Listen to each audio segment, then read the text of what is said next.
Today, October 22, is a very significant day in the history of our beginnings. Welcome back to the Adventist History Podcast. Good to have you with us for another wonderful episode. This is going to be part 2 of our series, our trilogy, that is, on Glacier View. That's right. We're going to do 3 entire episodes, covering Sunday, Monday, Tuesday, Wednesday, Thursday, Friday. 6 days in 1980. Woo! We are setting some new records here.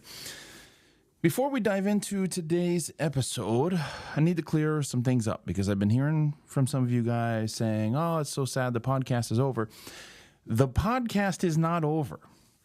Some things are changing, but the podcast is not over. So let me just make it clear to everybody. And if you're just joining us, you're just picking this up because you heard Matthew's going through some controversial stuff. I want to tune in and see if he's a heretic. First of all, welcome to the show. I'll just save you a lot of time here. I am a heretic. But if you're just tuning in, you don't know what's going on. The season 2 is about to end. We're going to have this episode, which is Glacier View Part 2. We're going to have Glacier View Part 3. Then we're going to have a recap episode that basically just deals with the aftermath of Glacier View and some other things that happened in the church, such as votes about women's ordination, and just bringing it up to about today. Not quite. And trust me, I understand. There is very little perspective on events of history that are so recent. So I'm not pretending like that final recap episode is going to be of the same kind of quality, because it's I don't know. I don't have letters from people who are still alive and still working for the church at high levels and stuff. I can't do the kind of research that I would do of subjects that are decades in the past. So it just feels weird, though, to end it with Desmond Ford and kind of a bummer note. And so I wanted to have the final episode that just kind of narrates, well, how did we get from 1980 to where we are today? You know, what can we possibly say about that time period, with understanding that we're not going to have a lot of perspective on that time period. Okay, so it's just about being a completionist. How did we get from there to here? Okay, so that's going to be the end of Season 2. After Season 2 is over, I'm going to go back and re-record and update Season 1. There's a lot of reasons for this. One is this: the audio quality of those first episodes is not up to par with Season 2, so I want it all to sound the same. Maybe even a bigger reason is that I've learned a lot in the 10-plus years that I've been doing this podcast, and I would like to update some of those early episodes to reflect what I've learned. While I do that, I'm going to take Season 1 down. So you're not going to be able to listen to Season 1 while I'm updating it. I think that will prevent confusion. And people are like, oh, he's updating Season 1, but which episodes has he updated? You know, I'm listening to it, it's still the same. And also, while I'm updating Season 1, maybe I'm changing a few things, and then later episodes won't make as much sense because maybe I'm telling the story in a different way, and it doesn't really connect very well to the episode that follows it. So Season 1 will be taken down. You'll still be able to listen to Season 2, but Season 1 will be taken down while I re-record and update those. When they are finished, they will be uploaded as, Episode 1, 2.0. So they will say 2.0 on them, so you know that they have been updated. When will they be released? Will you have to wait a month? No. They will be released whenever I'm done with them. So maybe, on a really busy month, you might get 1. Maybe you'll get 10. They're just going to be done whenever I'm done. Depends how much work needs to be done in updating them. But if it's just a re-recording, doesn't take very long, I'll get it done. Okay. So we're going to finish Season 2. We're going to re-record Season 1. The third thing to understand is we're not done after that either, because I'm going to start working on Season 3 and 4 and 5 and so on. What is going to change about that is that future seasons obviously are not going to be telling this chronological story of the Adventist Church that I've been doing over the first 2 seasons. We've run out of runway here, guys. There's nowhere else to go. Instead, they're going to be deeper dives into particular issues and topics in Adventist history that we didn't get a chance to look at in greater depth. So perhaps we'll have a season on exactly how William Miller arrived at his understanding that Jesus would come about the year 1843, 1844. How did he get to that? What are his specific biblical arguments? We might talk about women in Adventist history. We might talk about, maybe a deeper dive in race in Adventist history or education. We didn't talk a lot about schools in this podcast, or maybe even about sanitariums. Where were our sanitariums around the world? And when were they built? And what happened to them? And, there's a lot we could talk about. So when we do seasons 3, 4, 5, and 6 and all that kind of stuff, these episodes will not be released monthly either. We are done with monthly releases. And so how that's going to work is this. Maybe I spend 6 months on season 3. At the end of those 6 months, I'm done. I've recorded maybe 10 episodes, and then I release them on a weekly basis until we're done, and then I take some months to research for the next season. If that lets you down, I'm sorry. Maybe you've gotten in the habit over these years of just saying, hey, the 22nd of every month, that's Adventist History Day. A new episode's coming out. I'm here for it.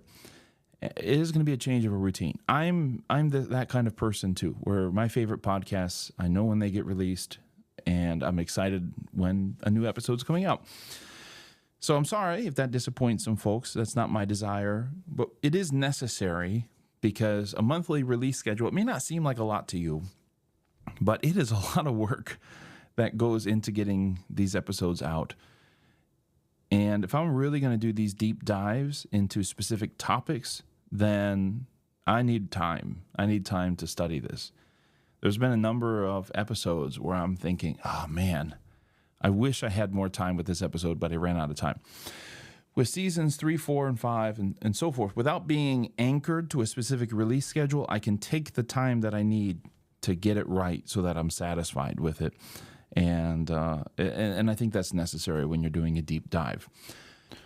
When you have releases that are not monthly, it also will free up some time for me to organize the bus tour that I hope is going to be a yearly thing. Michael and I really enjoyed doing the bus tour with you guys this last October, the first ever Adventist History Project bus tour. Looking forward to another one every autumn, hopefully every autumn. And we always want to spruce it up and make it interesting. Well, these things take time. It is a bear to plan one of these things, let me just tell you. And so not having a set release schedule allows me a little bit more time to plan those tours as well. It's something I really love doing. And also to release some videos on the YouTube channel.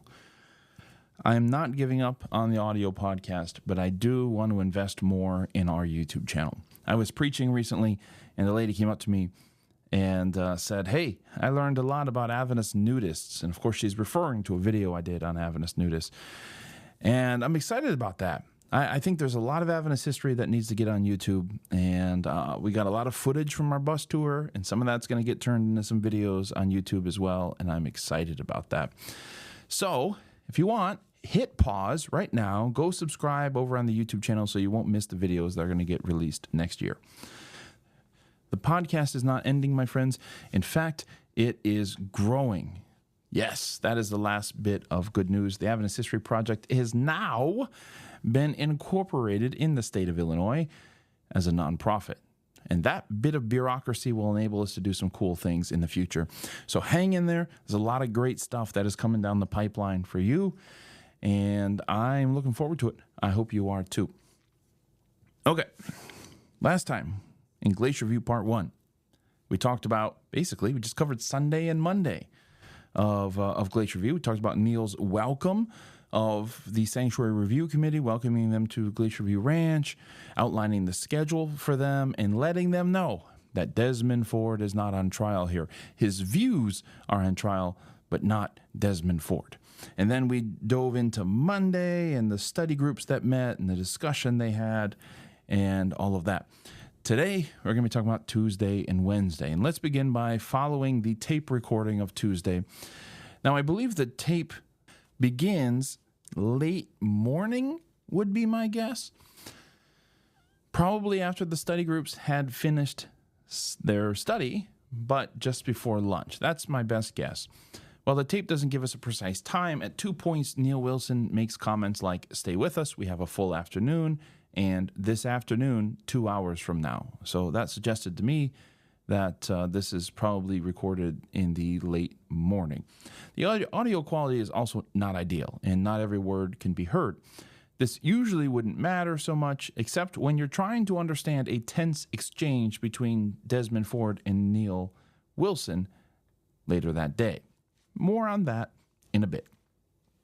Earlier Tuesday morning, the study groups all gathered to discuss the topic of the investigative judgment, Daniel chapter 8.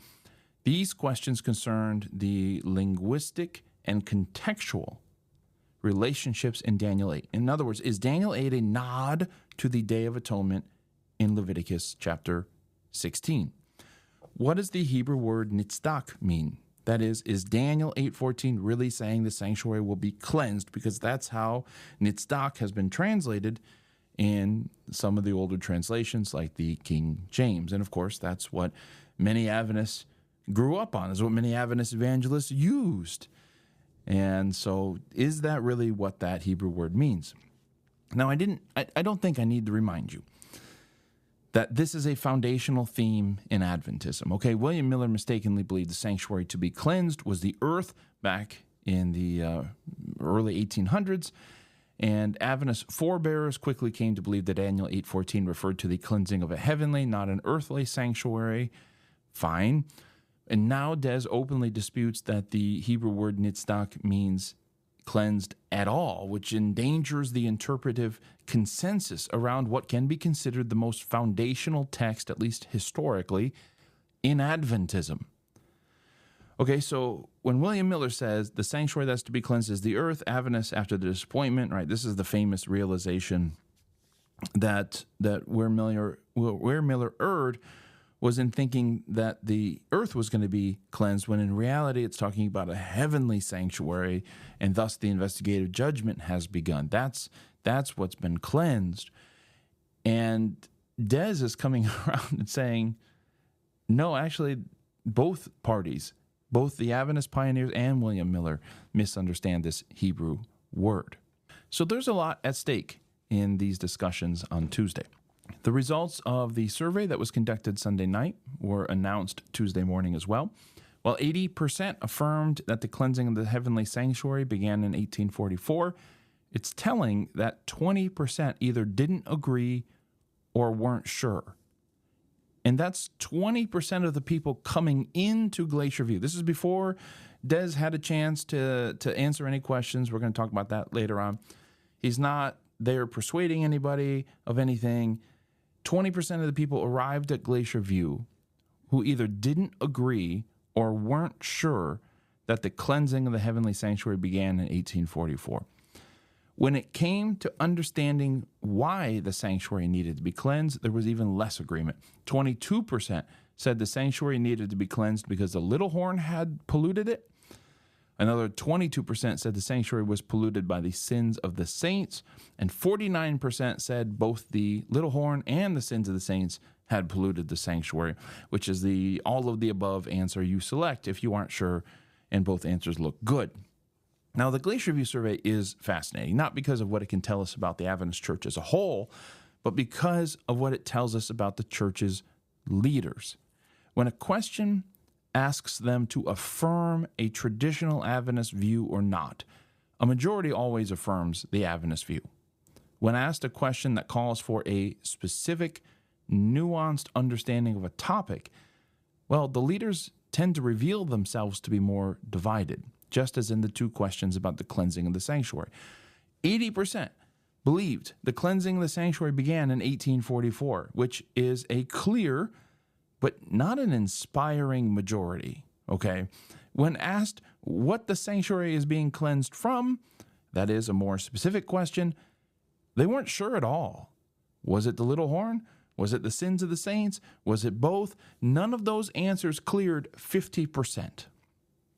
Even when the survey asked whether the 2300 days in Daniel 8:14 originally intended to lead to 1844, or whether this was a secondary application. In other words, the traditional Adventist view, or Desmond Ford's view, more than a third sided with Ford, or else they weren't sure. When a third of the leaders of the church don't agree with the church's traditional teaching, then of what value is it to talk about official positions of the church?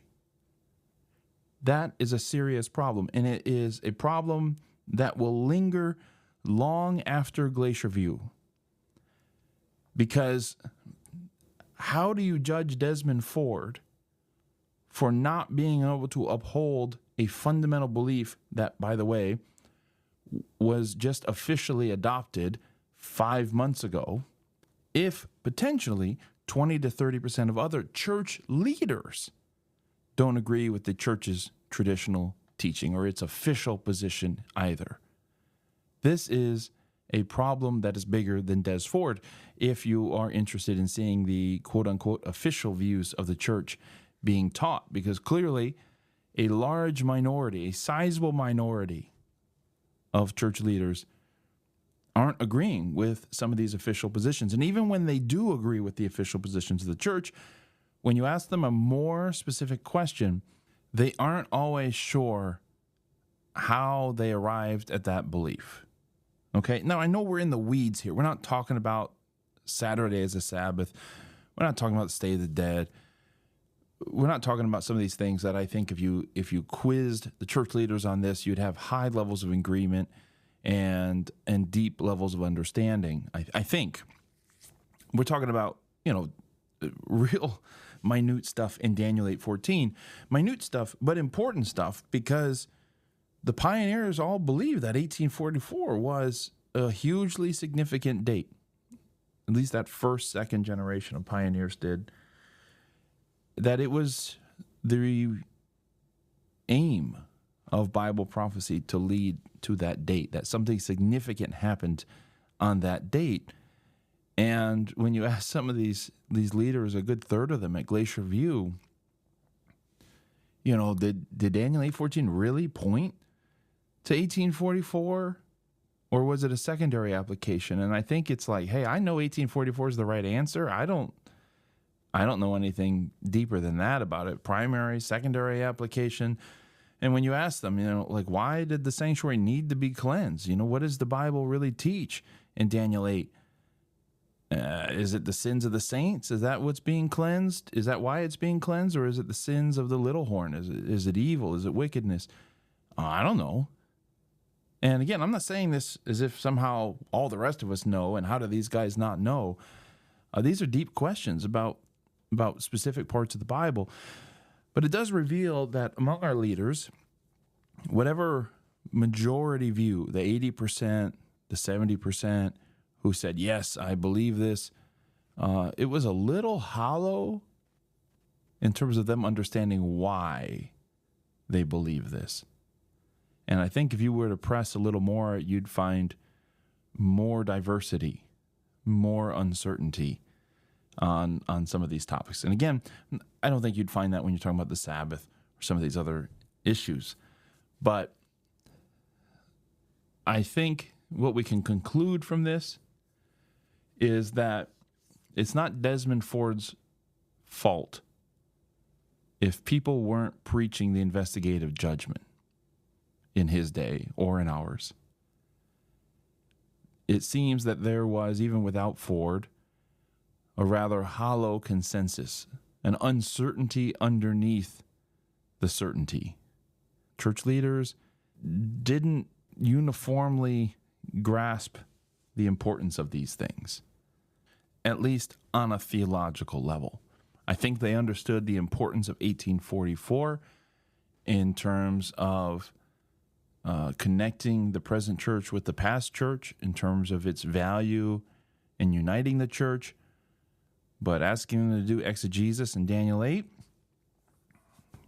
yeah, that's a little tougher.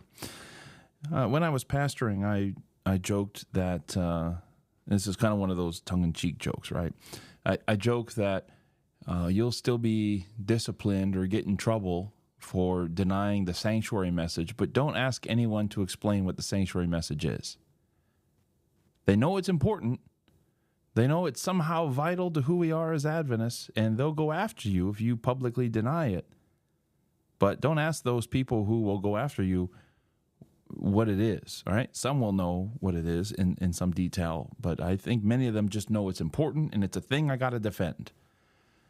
And it seems that we are starting to see that dynamic in 1980, and that's why that, even earlier, okay, even into the 1950s, with another survey that was done then.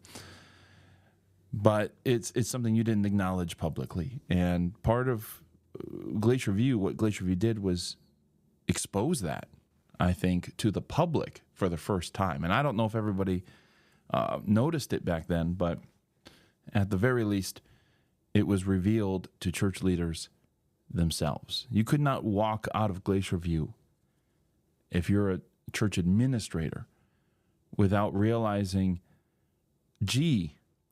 80% of our educators, of our administrators, of the pastors who were present, they're on board. But 20, 30%, depending on the question, that's a sizable minority of people who have different ideas about what the church is officially teaching regarding the investigative judgment, 1844, all that. That can't make you feel confident leaving Glacier View, whatever happens at Desmond Ford, because those are the people who are going to be teaching the future seminarians, future theology students. They're the ones who are going to be pastoring churches.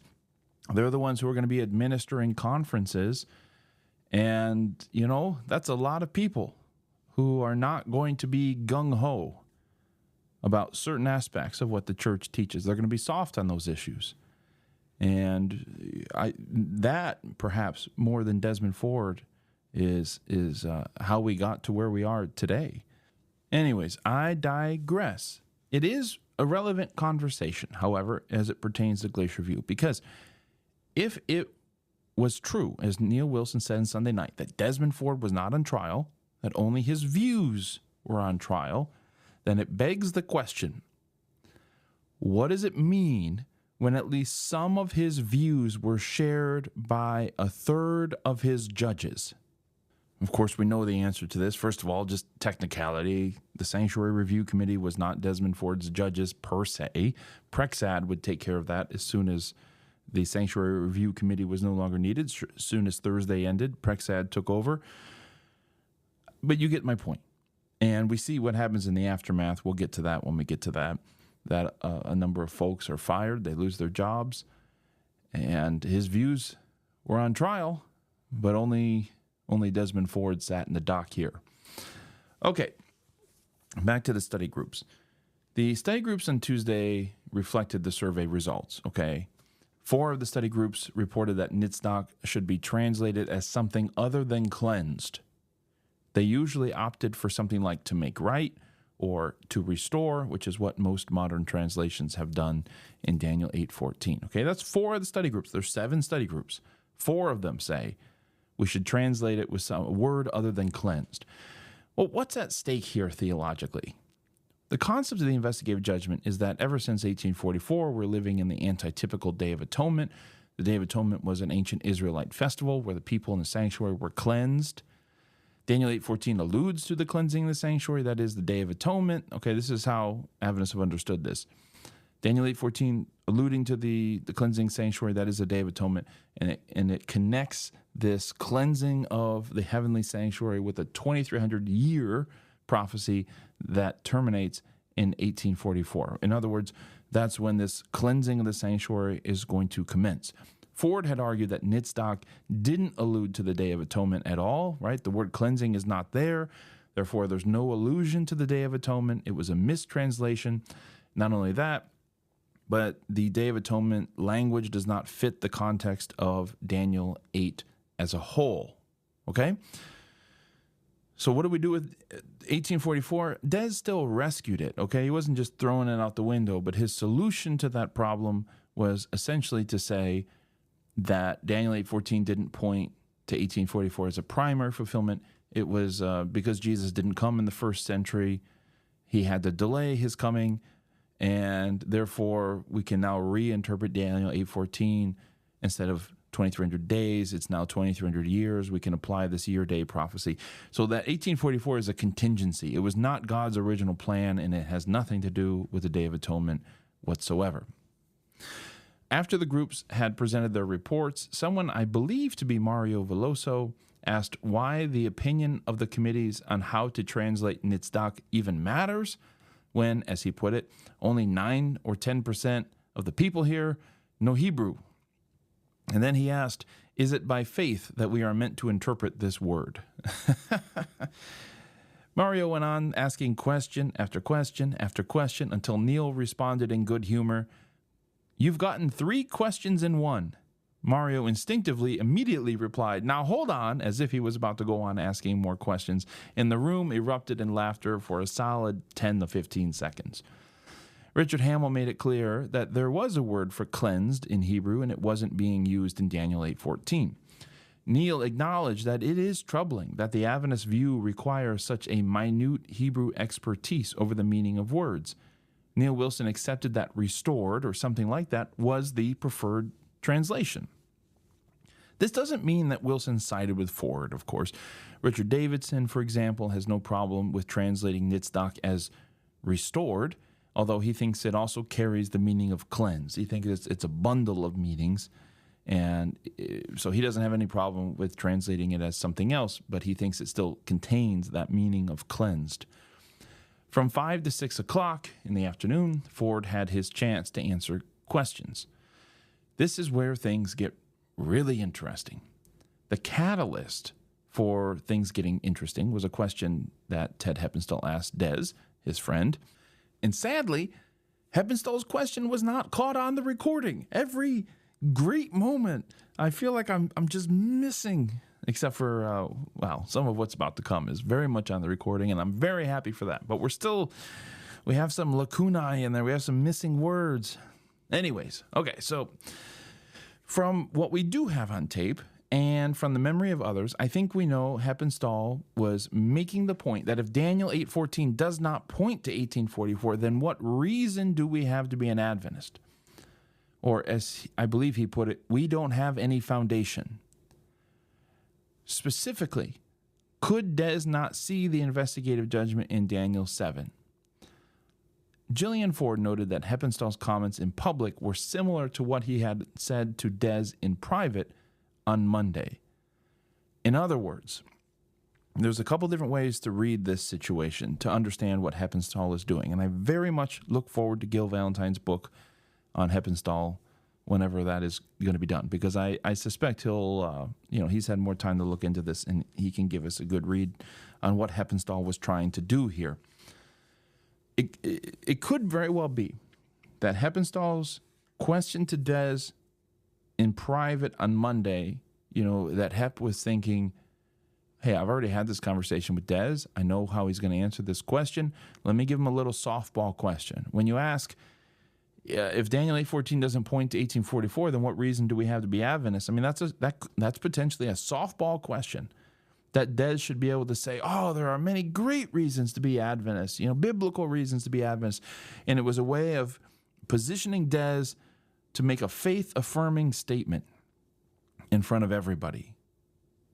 Okay? There's also other ways of understanding this that, if that Heppenstall knew what Des said on Monday night, and so he was trying to make Des look bad. I don't think that that's the case. But I wonder if Heppenstall was trying to give Des an opportunity to say that he still believed in a pre-Advent judgment, which Heppenstall knew Des believed in because they had just talked about it 24 hours ago. So perhaps from his view, he was giving Des a chance to say in public what he had said in private, to not allow himself to be defined by his differences. Because as you can imagine, Des gets asked a lot of questions about, where do you differ from Uriah Smith? And, you have a peculiar view about Ellen White's inspiration. A lot of the questions are going to focus on why are you different from us? This was an opportunity for Des to affirm his faith. Well, if this was meant to be a softball question to help Des, it profoundly backfired. Because Ford, seeing Heppenstall's question as a challenge more than a chance, reiterated that, quote, I believe God raised up this people in 1844. I believe God gave this people a special message for the world. I believe this people have been entrusted to them the seal of the everlasting covenant, the Sabbath, the sign of the everlasting gospel. I believe the whole world is going to be tested over that Sabbath, but I do not believe that Daniel 7 is saying all of those things. My conscience is bound to the word of God. End quote. Okay. That seems to be the answer that Heppenstall was after, right? Des makes these affirmations that would appeal, I think, to any traditional Adventist, that he's still affirming all of these things. He may not find them in Daniel 7 exegetically, but he still believes all of these things. But that just raises the question, right? Well, if you don't believe Daniel 8:14 points to 1844, then why do you believe 1844 is significant? And that's exactly what Joseph Battistoni said, and I think he was then pastoring Fletcher Academy. He says to Des, quote, if you could give us the biblical support for your conviction that Des raised up the Adventist Church in 1844, I would feel more at ease, end quote. And unfortunately, and typically, Des's answer was difficult to hear on the tape. Again, it's a conspiracy. The Jesuits did this. They messed with the tape. Someone else questioned Des about whether Des still stood by what he had published in his Black Daniel commentary. This was another thing, right? Like the Southern Publishing had published Des's commentary on Daniel as part of their Anvil series. Do you still stand by that? Des responded, quote, the commentary on Daniel was written about 1973, 1974, something like that. I would stand by 98% of what I wrote 7 years ago. A wise man changes his mind sometimes, a fool never. I am constantly learning, which means that we are constantly unlearning, end quote. The speaker followed up and asked Des about Ellen White. You say she's a pastoral authority, not a canonical authority, but you quote her to defend your positions when it suits you, and you ignore her when it suits you.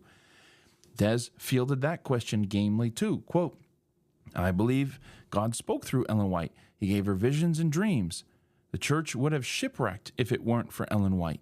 I know Ellen White better than my other books, and as I read Ellen White, I feel we misuse Ellen White, end quote. Alluding to Walter Ray, Ron Numbers, Don McAdams, and other scholars of the past decade who documented Ellen White's use of sources, Des noted how these revelations challenged the Adventist understanding of inspiration. The speaker tried to interrupt Des and get him to answer his question more directly, right? What is the difference between pastoral authority and canonical authority? Instead, Des just kept giving more examples that demonstrate Ellen White could not be inerrant. So why do I say that Heppenstall's efforts backfired when Des very much, he took the opportunity to say, I believe that God spoke through Ellen White. He took the chance to say, I believe God raised up this people in 1844. Because Heppenstall's question, if indeed it was a softball question meant to help Des, backfired because it annoyed Neil Wilson. In a very stern voice, Neil spoke. Quote, you make the statement that the wise man changes his mind, that you could be wrong, that you are open to counsel. Have you ever made any change based on the counsel of any of your brothers? You say you have great affection for Ellen White. Ellen White said you ought to present these things to your brothers in leadership, and if they see no light in it, you are to put it in your pocket and forget it. If this group here were to tell you that your position on 1844, that they see no light in it, what would you do about it? End quote. Sadly, of course, I cannot quite make out Des's response to Neil's question. He seems to be saying something about the facts. And in any case, Neil jumped right back into it. Quote, Des, that's not what the Lord told us.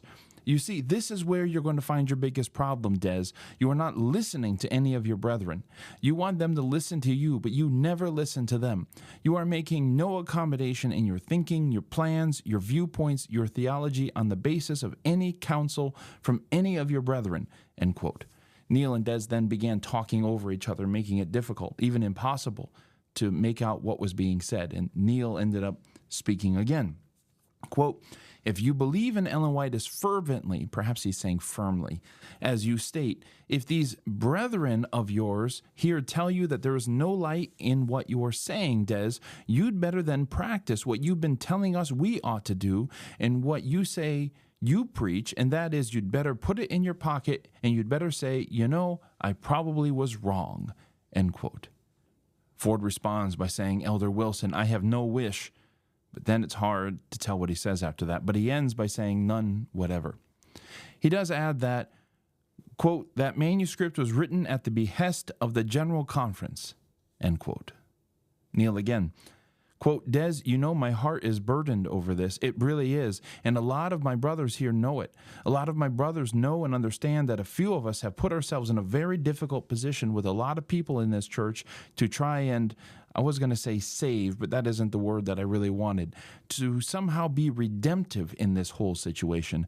And if at no point, Des, you're going to be willing to accept any counsel from your brethren when they tell you that they see no light in your position, how can you help a person if they won't be helped? End quote. This time we do have Des's response, and it's short. Quote, Elder Wilson, I'll think on what you said, and if I see the truthfulness in it, I thank you for it. End quote. This was the infamous scolding Desmond Ford received by Neil Wilson at Glacier View. Ray Cottrell thought this was the most tense moment of the week. You see, when I was giving you Ford's answers to various questions that were being asked to him, I gave you abbreviated answers. Some of these answers rambled and ran on for a good stretch of time. Jillian, his wife, says he wasn't sleeping much at Glacier View. And to be sure, who among us wants to be standing in Des Ford's shoes at Glacier View? Who wants to have the kind of intense examination that every conversation he has the potential to tip the scales for or against him? There's a lot riding on this thing, okay? There's a lot on his shoulders at this thing. And if he doesn't answer every question as succinctly and perfectly and wrap a little bow on it as we might want, surely we can understand that. But when he was asked about Ellen White, just to give you an example, and he said, I believe God spoke through Ellen White. He gave her visions and dreams. The church would be shipwrecked if it weren't for Ellen White. Why go on to talk about her use of sources? You know what I mean? Again, we're playing Monday morning quarterback here. I don't know all the details. Maybe there was some reason why he felt he needed to say that. But it does emphasize a difference between him and many of them. It's as if he wasn't able to just affirm what he believed in common with them without also adding something that he disagreed with from many of them. And the reason why I bring up that very minute point is that Ray Cottrell thought this was the most tense moment of the week, right? He called Ford's long answers. He realized Ford is kind of rambling a little bit. He's unfocused. He's not always answering the questions directly that were being asked of him. And so he calls this Q&A period on Tuesday, to quote him, the nadir of Ford's performance at Glacier View, end quote, the low point. But Cottrell also noted that many were puzzled by Wilson's outburst, right? It sounds to me, just from my opinion, like Neil said some things that he had been thinking, perhaps even wanting to say in private, but it all just kind of burst out. And the sight of the General Conference president giving free rein to his inmost thoughts led some scholars, as Cottrell put it, to, quote, begin to wonder if their presence at Glacier View had been intended to provide support for a decision concerning Ford that had already been determined, end quote. Because it must have seemed, that Wilson's real feelings came out in that moment, that he was angry with Desmond Ford, and that this was all just theater. This was all just a covering to make the firing of Desmond Ford seem like to make it seem like Ford had been given due process, right? Ford, for his part, in his typically understated manner, would later say that out of all the members of the Sanctuary Review Committee, only one was ever discourteous to him. And of course, he means Neil Wilson. In a letter written Tuesday evening, Jillian said that things got very intense and that it was a very emotional event. She said, quote, "The scholars were very shaken. The others are more convinced than ever that Des is a heretic," end quote. Luke Ford, their 14-year-old son, apparently turned to Jillian and said, quote, "Boy, Elder Wilson really rough-rode Dad," end quote. Others saw things a little bit differently. Fred Veltman, who later identified himself as among those who had wanted Des to have a chance to speak at Glacier View, was surprised that, quote, "Des had a fairly hard line and made it very difficult for Dr. Heppenstall, who wanted very much to present Des in the very best light possible. When it seemed as if Des would maintain an intractable position, Dr. Heppenstall appealed to him on a personal basis, using such statements as, 'We don't want to lose you, Des, and can't you in some way see yourself in harmony with the tradition?' This appeal became quite personal and to some degree emotional, but Des remained firm," end quote. If this is indeed what happened, then it makes Wilson's outburst a little more understandable. I say understandable, I'm not saying excusable. It makes it a little bit more understandable because Veltman saw Heppenstall is trying to give Des that softball question to help Des, not to hurt Des. And again, we don't have this on the tape, okay? When I narrated what happened, that was from the tape, largely. And so, this is something Veltman said happened, but I don't have it on tape. So his piece of this puzzle, however, helps make sense of this a little bit more. That Heppenstall was pleading with Des, "We don't want to lose you, Des." And if Des was still saying somehow, like, "Hey, I can't budge from this position," then I can understand. And again, not excusing the outburst, but I can understand it as Veltman did, as a matter of justice. Because it appeared as if Heppenstall was pouring his heart out to Des and Des refused to move. And according to Veltman, at that moment, quote, "The whole dynamic of the meeting had changed," end quote. That Wilson, watching this scene, knew that Heppenstall was friendly with Des, and here's Heppenstall very clearly wanting to help Des, and Des remains unmoved, and that just maybe annoyed is downplaying Neil Wilson. Okay, he wasn't shouting at him or anything, but he was very stern, very serious, very animated. Here's your friends trying to help you, Des. Give a little, respond in kind a little bit. Now, of course, that's Fred Veltman's perspective on this. Jillian believed that Neil Wilson chose this moment to sabotage the Q&A session with Des that he never wanted in the first place. Ironically, it seems that it was Heppenstall who had pleaded with Neil to let Des speak, and I think from this perspective, it's Neil never really wanted this to begin with, but he had to go through the motions of making this look like a fair trial, so to speak. And so he's like, yeah, fine, Des can speak on Tuesday. And then when Des, maybe rambled a little too much or appeared to be a little stubborn, then that's when Wilson pounced on Des and with an attempt to just, stir everybody else up against Des, to point out, look how intractable you're being. I don't know. I wasn't there, and I'm not eager to say that somebody who was there didn't understand what was going on, because clearly, Jillian and Fred Veltman and others, they were there. They know what happened better than I do.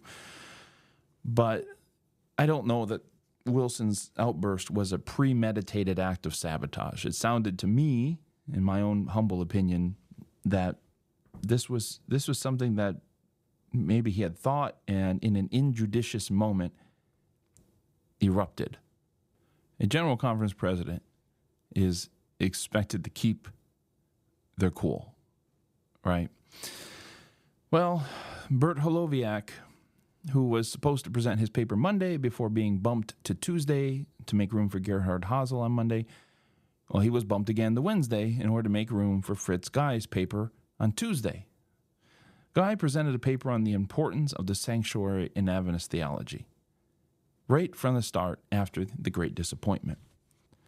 Quote, far from being merely an interesting insight into an aspect of transcendent reality, it was for them the theological validation of their experience and their hopes.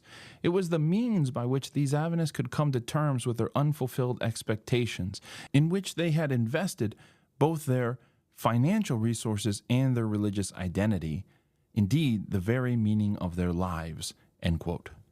Guy made it clear that theology is not done in a vacuum. He said it was historically conditioned, and thus, quote, however much we respect the Adventist pioneers and want to identify with their experience, it remains their experience, not ours, end quote. Guy argued that if the sanctuary message does not offer us an experience as it did the first Adventists, then we shouldn't be surprised if subsequent generations don't see the point of the sanctuary message. Fritz Guy's presentation invited everyone to take a step back from focusing on a particular Hebrew word in order to ask the question, what are the basic meanings of the sanctuary in the Bible? Fritz believed the sanctuary was important, especially as Jesus' ministry in the heavenly sanctuary needed to be understood in terms of intercession and judgment. Jesus' intercessory ministry stretched from the cross to the end of time, and both ends needed to be understood. It's like a rainbow, right? And at one end of the rainbow, we have the cross, we have his intercessory ministry, and at the other end of the rainbow, we have the final judgment. This, Guy said, quote, is a meaning that is both correct and necessary in an authentically Adventist theology of the sanctuary, end quote. In other words, a theology of the sanctuary that focuses on the cross at the expense of the final judgment. You know, of course, we're talking about an investigative judgment as well, is not an authentic Adventist theology. It may be an evangelical theology, but it's not an Adventist theology. An Adventist theology of the sanctuary is going to contain both of those components, both redemption, both intercession, both forgiveness, and a judgment at the end, justice, these sorts of things. Fritz Guy's presentation notwithstanding, Tuesday had been a roller coaster, okay? The Ford camp had reason to be encouraged for most of the day, right? A majority of the study groups had reported that they weren't behind the church's view on some of these points, specifically this Hebrew word in Daniel 8:14.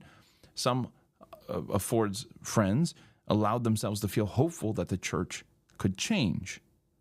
And that all changed Tuesday afternoon when Neil and Des had that back and forth. And I really wish we had the precise words Des said. That would be fantastic. We're really just getting one side of this thing. And then, you know, the swap that was made at the last minute to get Fritz Guy's paper out there, I think helped, I would imagine, help calm some things down a little bit. Not that Bert Holoviak would have stirred anybody up, but it seemed to be the perfect paper for that moment because it was a both and paper. It spoke to both sides of this thing, right? It reminded the Ford side that the judgment does matter, not that Ford didn't think the judgment mattered, and it reminded the traditionalist side that the intercessory ministry of Jesus was, you know, something that we need to be preaching about if we claim to be proclaiming a sanctuary message, okay? He was trying to make sense of both sets of language, both the cross and the Day of Atonement, trying to bring them all together under this understanding of the sanctuary. And a lot of people appreciated Fritz Guy's presentation. So I think it had an effect of settling things down a little bit. But nevertheless, there's a lot hanging in the air right now as we go into Wednesday. Okay, it is a bit harder to identify the precise order of events. Of course, it began with a study group meetings and then a discussion in the afternoon where I believe a paper on Hebrews was presented. The tape picks up in the middle of a discussion and then cuts off after a little while. The study questions for that day were from Hebrews chapters 6, 9, and 10. The questions emerging from those chapters should be familiar to anyone who heard the last episode I did in the Desmond Ford series of episodes, as these questions were bandied about by members of the Ford Guiding Committee that met before Glacier View. Okay, Jesus' ministry in the heavenly sanctuary, when did it begin? So forth. Did it begin in 1844? Did it begin at the cross? In the early afternoon, the study groups gathered, as they did every day, to discuss what they had discussed in the morning. There may have been a paper presented before the recording, but after a little discussion about Hebrews, Richard Howell gets up to say that Arthur White will present his paper in Albion Ballinger, Ellen White in the sanctuary. Except Arthur began by talking about tithing, attempting to set some kind of record straight. And again, this is the disadvantage you have of not being there. You don't always know, why is somebody saying something? What happened off camera? What happened when the mics weren't rolling? Then Arthur White made his own position clear on the role of his grandmother in the church. Quote, just where and when the concept came among us that we could not use the spirit of prophecy in dealing with doctrinal matters, I do not know, end quote. Arthur affirmed that Adventists had gotten their doctrines from the Bible, but he was obviously afraid that Adventists, like Des Ford, wink wink, were going too far in distancing Ellen White's prophetic gift from the theological formation of the church. Then Arthur began pontificating on the topic of Ellen White and her sources for some reason. Again, this is supposed to be a paper on Ballinger. Anyways, quote, Ellen White did not gain her doctrines from the reading of commentaries or from the reading of articles the pioneers wrote. There is a very great distortion taught about Ellen White's sources. Dear friends, Ellen White's basic sources were the visions God gave to her, not the writings of others. She found the writings of others helpful in making descriptions. Sometimes it called her attention to a spiritual truth, but my father made it very clear, he's talking about Willie White, and he worked very closely to her, that her sources were the visions, end quote. White was aware that none of this was the topic he had been assigned to address, and he should have been aware that the sources of Ellen White's theology was not all from visions, okay? Should have been aware of that at that point. But anyways, he confessed to finding it hard to sit in silence and listen to people make claims about Grandma that he found to be misguided. And I think we can all understand that. It's hard to sit there and listen to people make claims that you don't agree with about your family. Arthur said he had been connected to the White estate for 52 years at this point. Quote, now I don't claim to be an authority. I don't claim to be a scholar, but I've seen some things, end quote. Someone asks if it's true that Ellen White gave out copies of her manuscripts on doctrinal matters and asked others to correct them. Arthur said he could only think of one example where this happened and wonders if Bert Holoviak wants to add another bit to this answer. Arthur makes the good-natured joke that Bert had access to the GC archives while Arthur only has access to the White estate. And then the audio cuts out. That side of the tape is done. And that's all we get. Though we don't have this on tape either, it's apparently Beatrice Neal spoke on Wednesday afternoon as well. Neal was a New Testament professor at Union College. She was the only woman on the Sanctuary Review Committee. Woot woot. Her husband did attend, but he was the one she might have been referring to when she said, quote, he thinks I'd better give up on theology and I'd better put on my apron and get back into the kitchen, end quote. The whole room laughed. I guess you just had to be there to find that funny. There were other moments of levity. After Leslie Harding made a comment about Hebrews 10, someone asked whether he was applying verse 25 to November 2, 1844. People laughed and carried on before the speaker corrected themselves. October 22, 1844. Now, just before the evening meal, Des again stood to answer questions on Wednesday. You can imagine people's interest after the tense exchange with Neil Wilson on the previous day. Would Des use his quick mind and sharp wit to strike back? Would he double down? Would he capitulate? How is Des going to handle this? Well, Des obviously began by acknowledging the elephant in the room. He confessed to having misunderstood Neil Wilson in what Des called Neil's final injunction the previous day. Des had thought that Neil was telling him to give up his views, and so Des had replied rather coolly to him.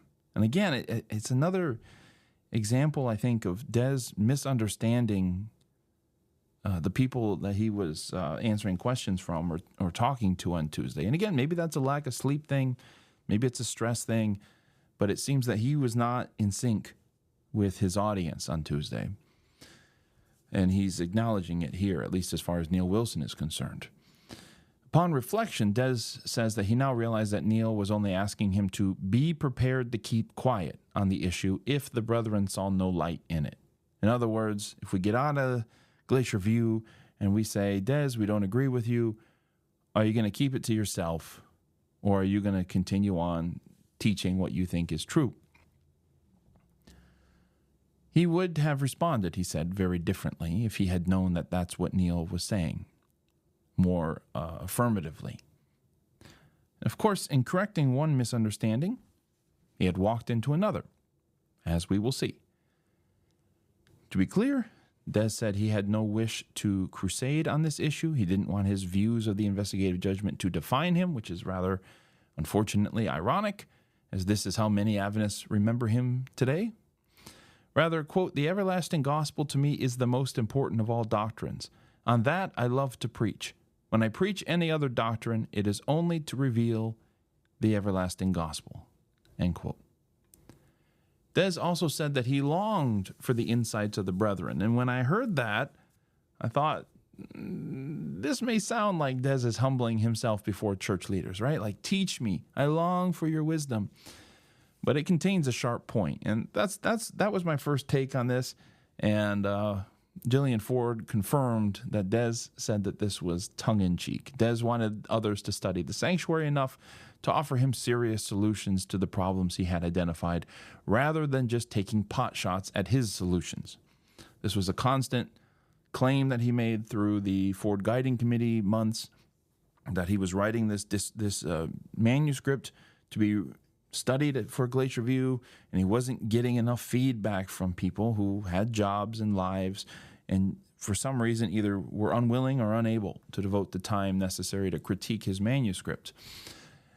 And here he is at Glacier View saying the same thing. You know, I'm identifying the problems. Here are my solutions. Instead of criticizing my solutions as not being right, what are your solutions? You solve it for me, right? This is essentially what he's trying to say. And then Des went back through ancient history, talking about how he had known for 35 years, quote, that many of the ways we put the sanctuary message will not stand. And brethren, many of you have come to me in the last few days and told me that light is dawning even here, that there may be some truth to this fact that the way we have expressed our God-given sanctuary message is not always the best way. So I'd like to emphasize again, I'm perfectly happy to accept the counsel of the brethren as to what I do on this topic. I cannot change my convictions, but I have no wish to shout from abroad if the brethren decide that this thing is going to be kept in the something for a while. End quote. I can't quite make out that something word, but you get the idea of what he's saying. For how long is for a while? That's what I wonder. He said that he'd be very happy to not shout from abroad if the brethren decide that this thing is going to be kept under wraps for a while. How long is for a while? Is Des pledging that he'll remain silent on this issue for, what, a year, 2 years, 3 years? But it's not going to be indefinite.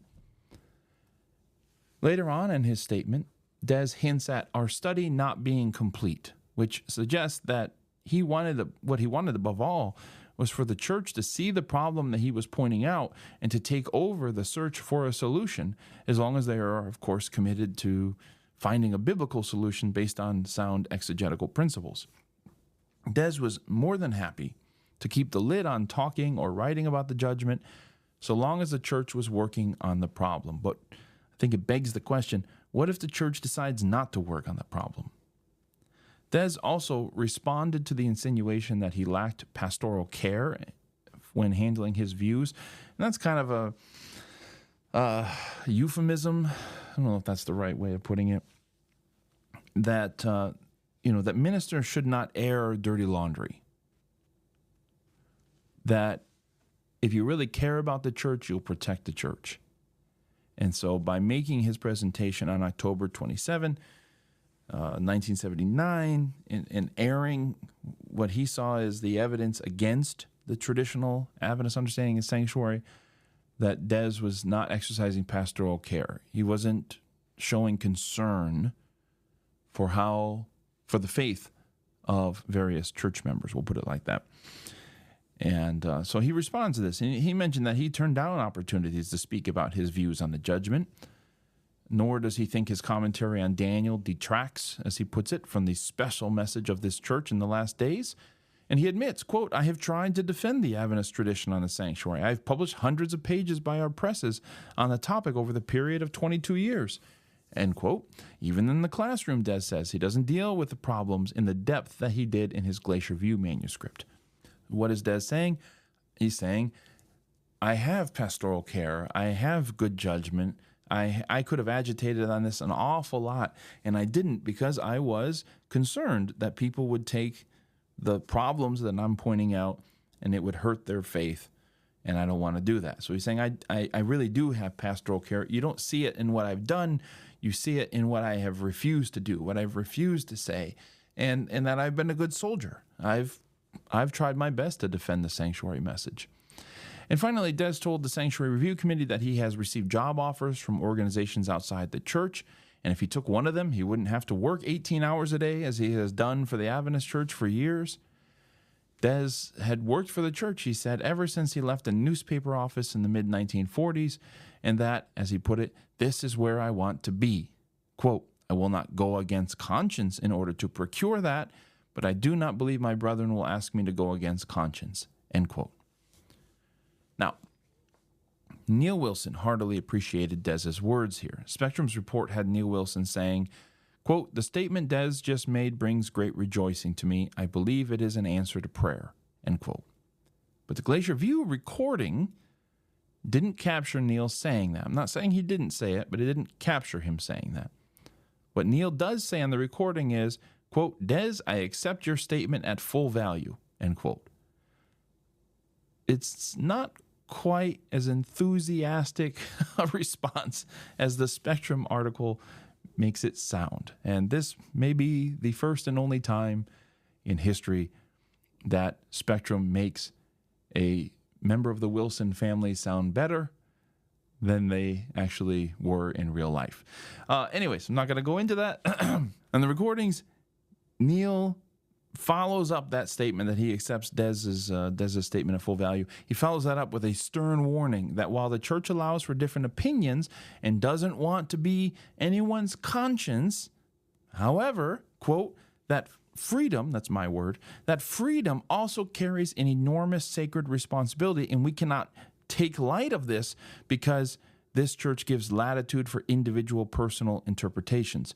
When we agree to be a minister or a teacher or one who represents this church, it is not only an agreement not to say certain things, but a commitment and an agreement to preach, to teach, and persuade others of the message that this church has declared itself to believe.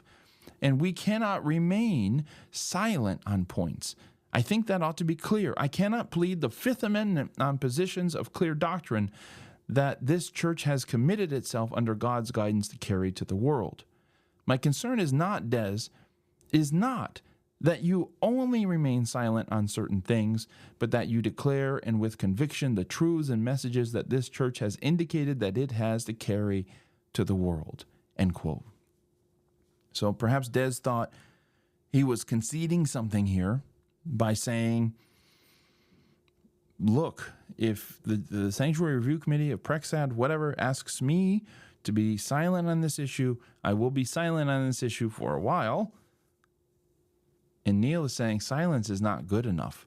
As a paid minister, as an educator in the Seventh-day Adventist Church, you should teach what we have collectively said that we believe, and not just remain silent on areas you don't believe. Now, in interest of being fair, at the end of Neil's, other injunction, he did say that Dez's affirmation that he wanted to work for the church, quote, brings rejoicing to me, and I'm accepting your statement at full value, end quote. And that does seem to be where Spectrum was getting this from. But I think it's important because it comes after his warning. And Neil is what brings rejoicing to Neil, very specifically, it's Dez's stated desire to continue working for the church. Because I think to Neil, that indicates that Dez might be willing to make a healthy compromise here in order to maintain that employment, that he's not wanting to throw that away. So, okay, this is something we can work with. You want to stay with us, then, eventually we're going to talk about what do you got to do in order to stay with us. Dez's confession had been conciliatory, but of course he had not just, prostrated himself before Neil. He didn't subject himself to the will of his brothers and sisters entirely, saying, hey, tell me what to believe. Dez still had his convictions. He wasn't compromising on those. And however much Neil rejoiced, his response didn't indicate a willingness to yield. Now, it was Dez's turn to respond, and finally, we have his response. This was a critical moment at Glacier View. Dez wanted the church to study the judgment issue as he had. Neil wanted Dez to predetermine to abide by the counsel of Prexad, which to Neil meant having to preach the investigative judgment as it was traditionally understood. Dez was happy to agree to be quiet so long as the church understood the problems of the judgment and wanted to find a solution. But Neil wasn't promising anything. Whether or not Dez was a team player would determine what happened next. And I think that's what Neil was after here. Neil wanted Dez to pledge loyalty to the system no matter the verdict. Will you abide by the judgment of your peers, whether or not that judgment agrees with you or not? Are you still loyal to the system, to the brotherhood? That's what Neil wanted to find out. I'm not making promises on the verdict. I just want to make sure you're loyal to the system, because I think for Neil, if you're not going to be loyal to the system, if you're not going to abide by the judgment of your peers, then all of this is for nothing, right? For Dez, from his perspective, how can I agree to go along with a verdict that may be wrong, right? So from his perspective, I don't know that you want to pledge a kind of blind loyalty to the outcome, no matter what it is, when it's going to be extremely painful for you if it goes against you, when you're going to feel like people didn't really hear you and yet render judgment on you. So Dez started with some strong language. I mean, strong language given the context, okay? He didn't swear at everybody, although that would have been hilarious. But anyways, to have that on tape. Anyway, so he begins by saying, quote, the church has not really got its act together on this matter, end quote. I just want you to picture Dez standing, looking at Neil Wilson in the face, saying the church has not got its act together. Yeah, that's some boldness.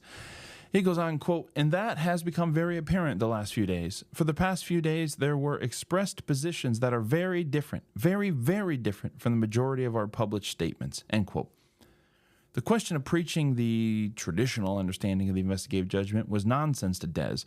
Adventists weren't united in how they understood this issue. This is what he was trying to get Neil to understand. Neil was operating, you remember Sunday night he said that he wants consensus. He works towards consensus. He doesn't want a 51-49 vote. He wants consensus. And so in his mind, whatever gets decided by Prexad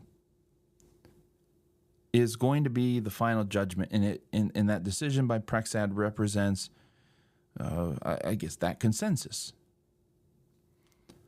And Des has to be willing to abide by a consensus. And Des's response to that is, there is no consensus. Did you not see the survey that was conducted on Sunday night, where 20 or 30%, depending on the question, of the people there don't agree with the church's official positions? Like, there is no official position if 20 to 30% of your leaders, of your teachers, of your pastors, of your administrators don't actually believe it. So how can you tell me in the end we've all decided? Who's we? Because I know, I'm speaking as Des here, that a sizable minority of the people included in that we agree with me, right? So what does it mean when you say we've decided, Des, that you need to go back to preaching this traditional understanding of the investigative judgment? What is the traditional understanding when you have key leaders around the church who don't believe that it's true? Adventists weren't united in how they understood this issue. And again, we're not expecting 100% unanimity here. I don't think there's a church around that has ever had that kind of unanimity, okay? But there were a number of teachers and writers who had these questions, who wanted to see them resolved, who believed differently than the church teaches in some of these doctrines. And Des said, quote, when we are going to speak for the church, what are we going to say? Will we say what was taught at the seminary for 20 years or 10? Will we say what leaders have expressed here? Will we say what's in our tracts? There's a wide divergence in some key areas, and that's why I'm so grateful for a meeting of this nature, which may help us to speak with a unified voice, end quote. So when Des says, when Des hears people saying the church believes this, the church believes that, and he's thinking, what does that mean? Does it only mean what's voted at the General Conference session? Does it mean what's published in our books? Does it mean what's in our tracts? Does it mean what's taught in the seminary? He said, because there's different views in all of those places. So what are we talking about when we say the church believes this, or the church officially believes this? And this goes back to the 50s, right? This goes back to the conversation that the Adventists had with the evangelicals, with Donald Gray Barnhouse and Walter Martin. And Froome would tell them, this is what the church believes. And Martin would show up with a book and say, yeah, but just like a couple years ago, right? Branson publishes this, and it's the opposite of what you're saying the church believes. And he was the General Conference president. Adventism has never been this perfectly united place. Even by the standards of other churches, there's always been a spectrum of beliefs.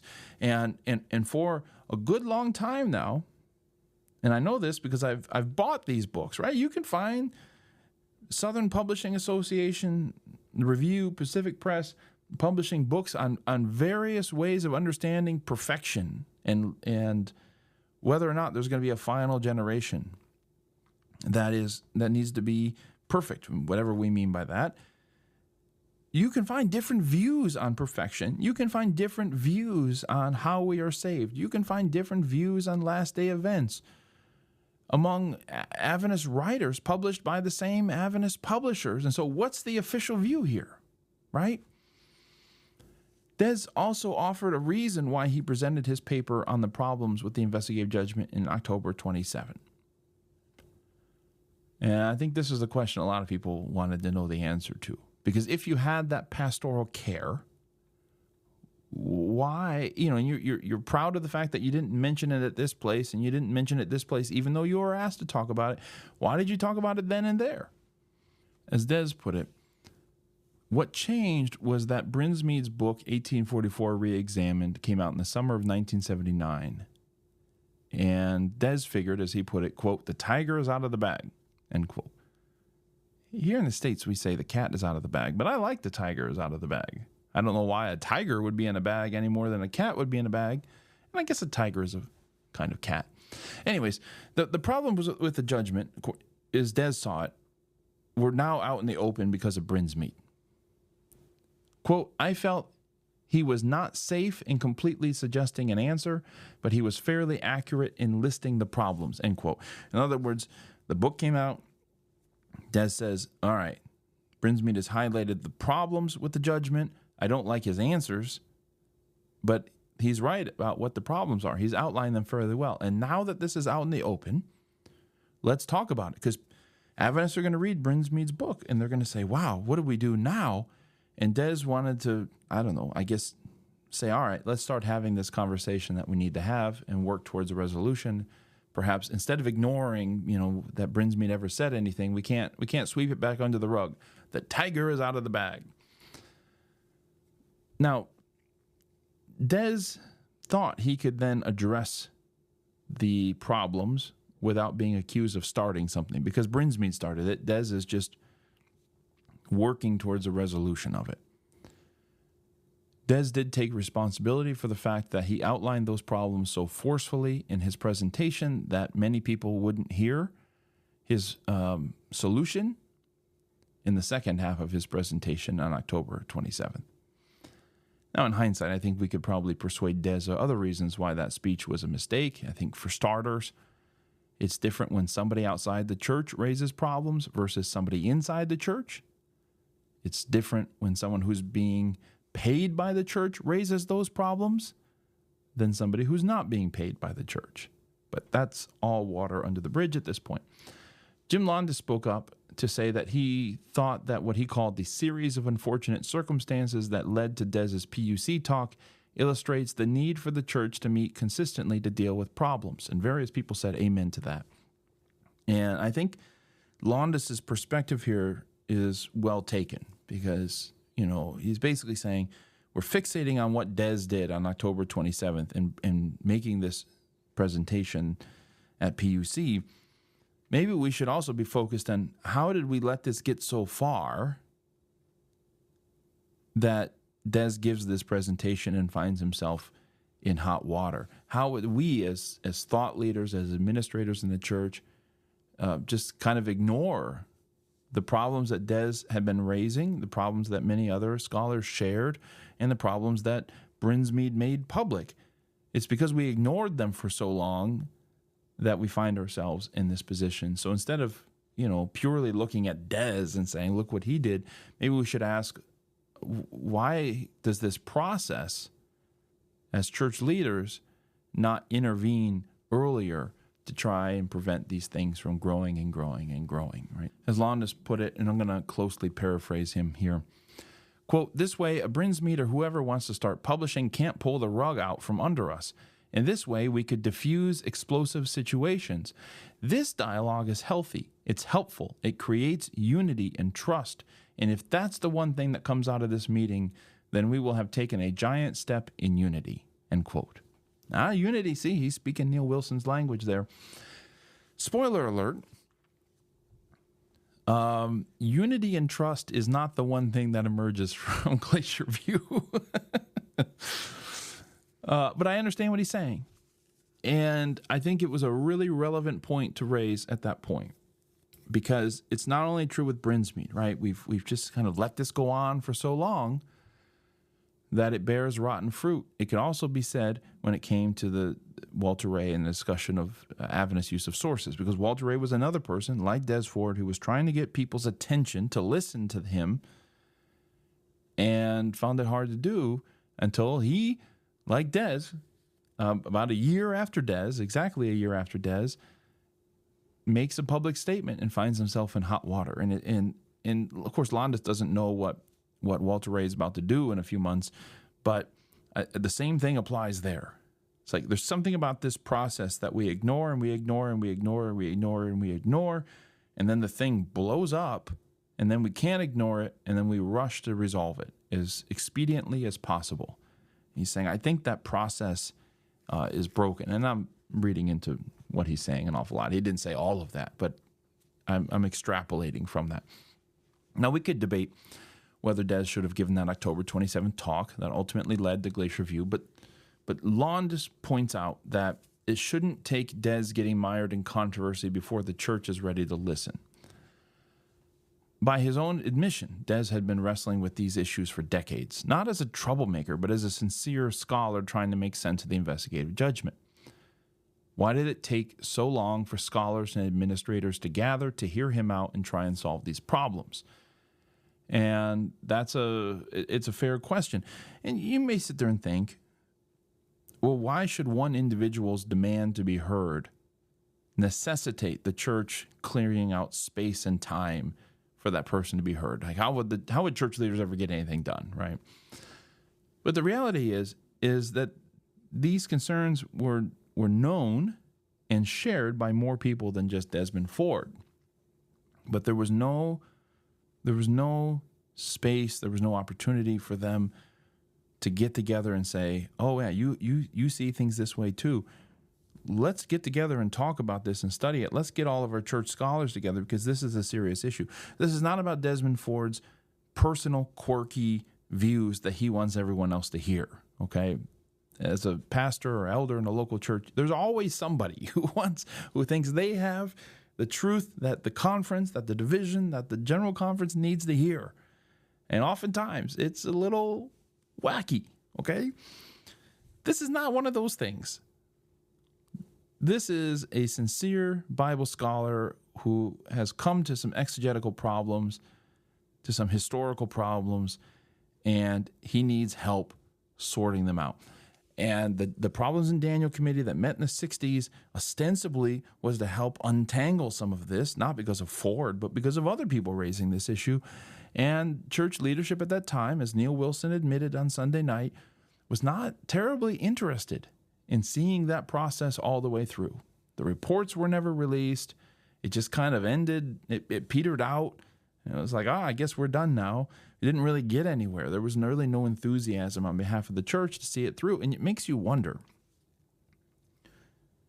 if the General Conference presidents who were around when the Problems in Daniel Committee was active, I know it was Figueroa. I don't know exactly when it ended, if Pearson was president or not at that precise moment, but and maybe he's the one that shut it down. I don't recall off the top of my head.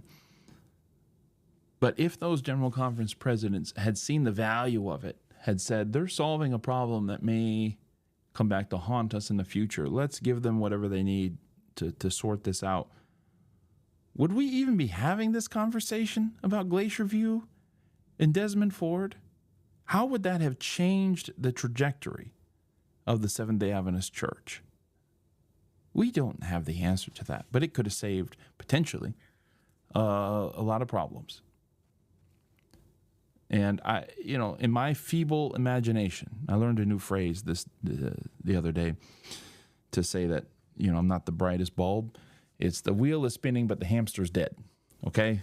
That's me. And this is a risky game we play when we try to imagine historical outcomes.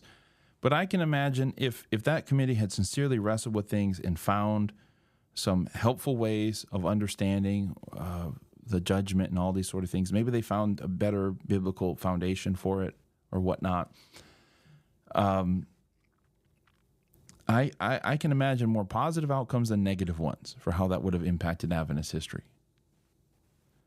Now, I guess it's possible it could have made things worse. Who knows what would have happened. But I can't imagine very many of those scenarios. I can largely imagine positive outcomes. And again, it's like Ellen White with sources. This is a thing that was known for a long, long, long time, did very little about it. And I think we're seeing constant reminders beginning in the 70s, especially here in 1980, this pivotal year, seeing these reminders with Walter Ray, with Desmond Ford, that when we don't deal with theological thorns, they tend to cause infections, and the whole body suffers.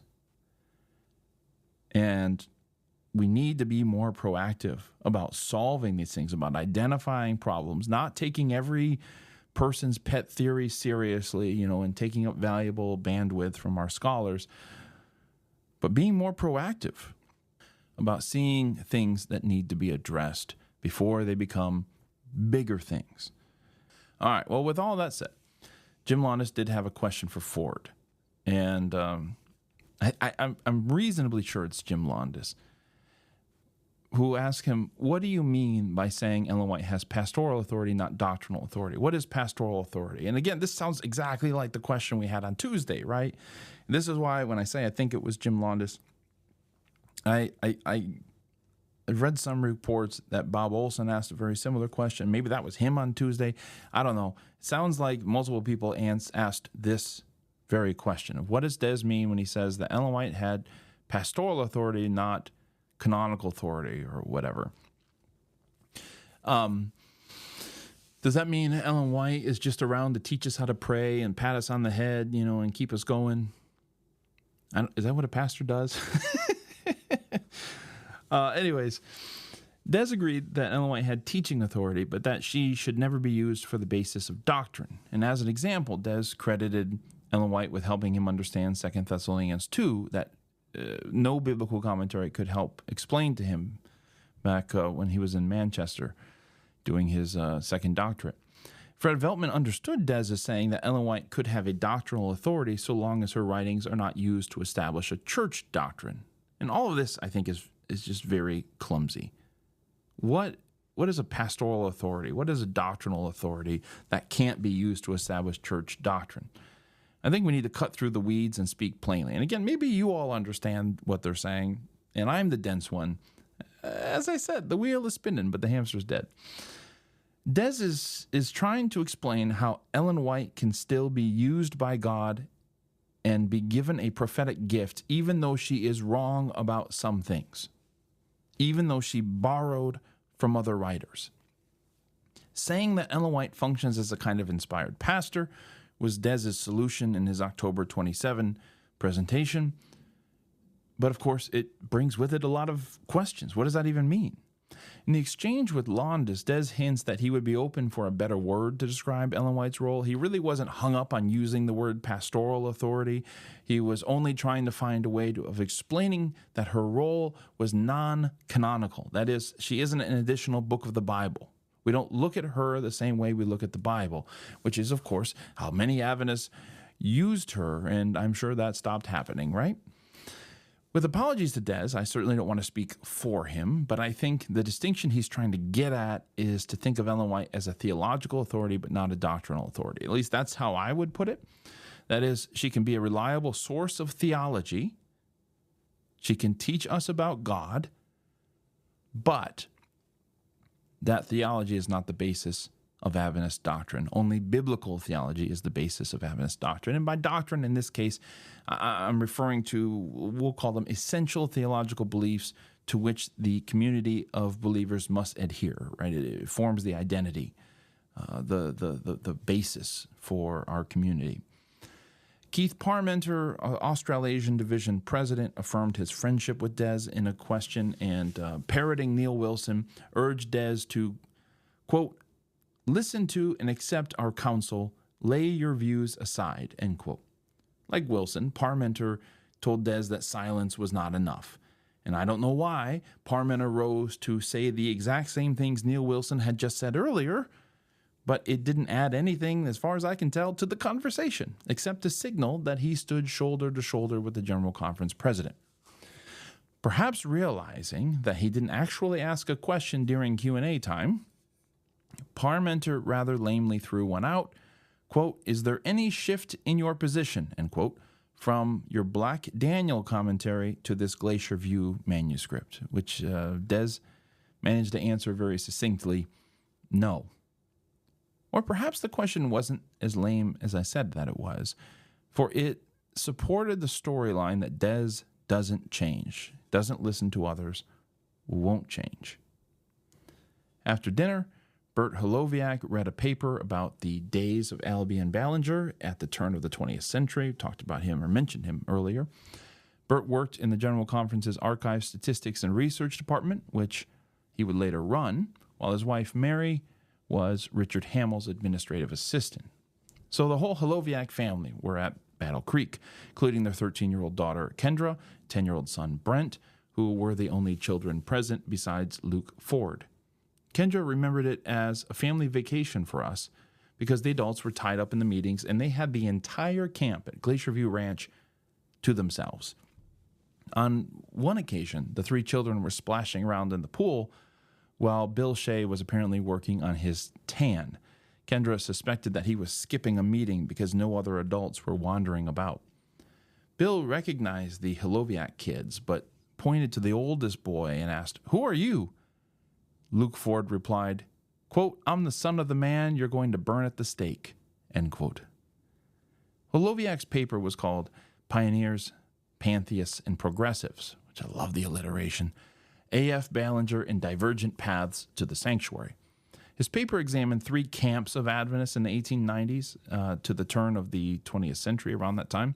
Ellen White was in the progressive camp, if you're curious, but Holoviac was appropriately anxious that people don't run away with that thought of Ellen White being a progressive, and it could mean all sorts of things. She was a progressive in the context of what he's describing in his paper. Holoviac made, I think, a crucial observation halfway through his paper. He says, quote, "One of the tragedies of the period we have been examining is the loss the church sustained when the dynamic ministers of the 1890s subverted its truths. The apostasies of the pantheists served to partially eclipse certain of the advanced truths that they held," end quote. Now, I thought this was an interesting observation because, A, he recognizes that these folks were dynamic ministers and that the church lost them because they subverted its truths. They went astray.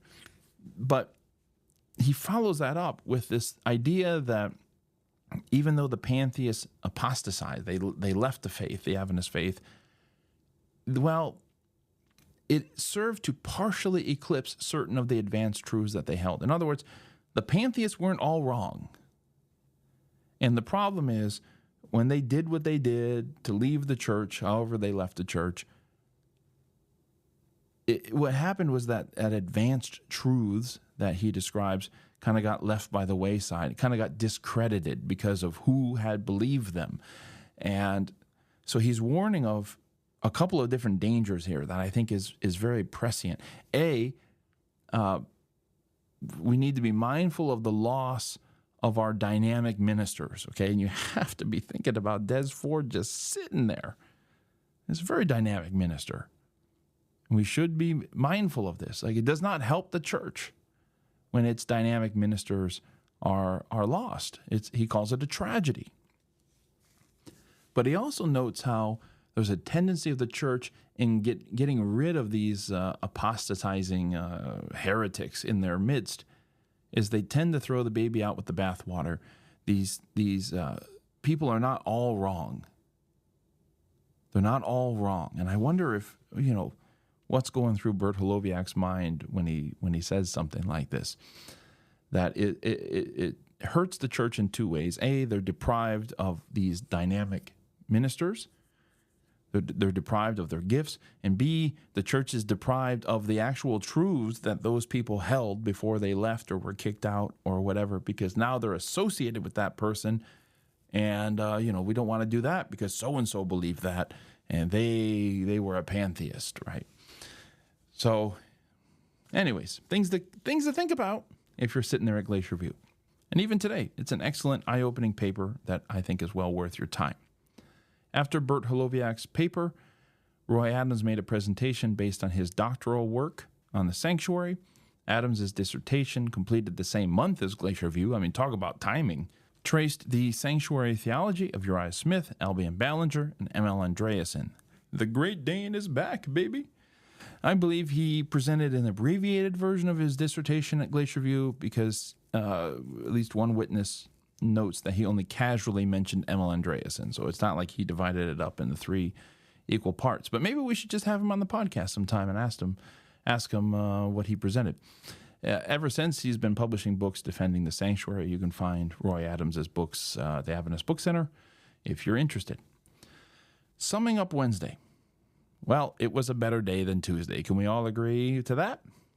Jillian Ford wrote, quote, "I can't say enough about the friendship, love, and genuine concern expressed here by many. There were more than a few men who wept after the Tuesday meeting, but it seems to have turned for the better," end quote.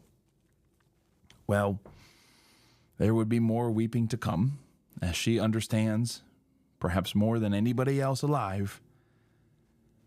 And we'll get into that in the next episode, the final episode in this trilogy about Glacier View. I thank you so much for listening. I'll see you next time for this final episode. We are sadly, near the finish line. We'll talk soon.